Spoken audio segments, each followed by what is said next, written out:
couple weeks back, I bought this movie at Family, or it wasn't Family Dollar, Dollar General. It was the Jack the Reaper. If you can't tell by the cover, it's terrible, but I think we kind of figured it was going to be that way heading into it.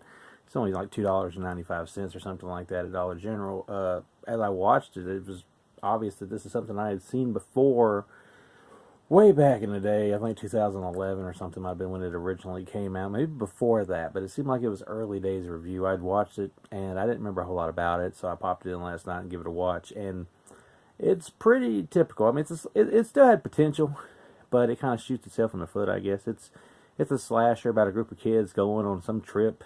It's like a detention trip or something like that, I think. I don't remember. I was kind of in and out at the time, asleep. But I did wake up to watch the rest of it, though.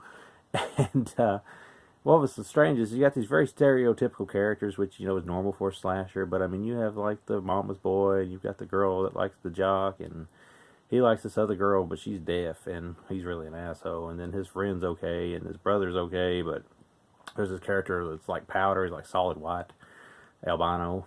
You know, it's very strange, but it's got some of the worst acting I've ever seen, and I've seen a lot of horror films, as you can tell, and the acting in this is noteworthy for being bad.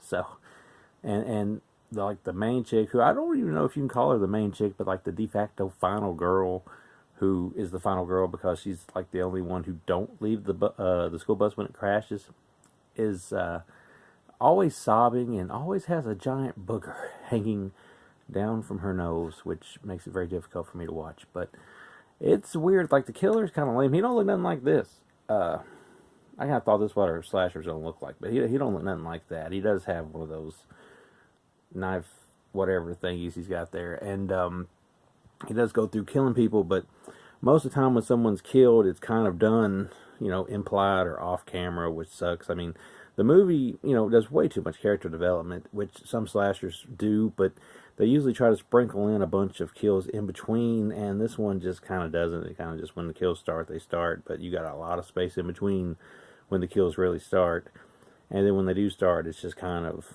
off camera, and there's not really much blood. So had you sped up the kills and threw in a little bit more blood, I think you'd have had a much better film.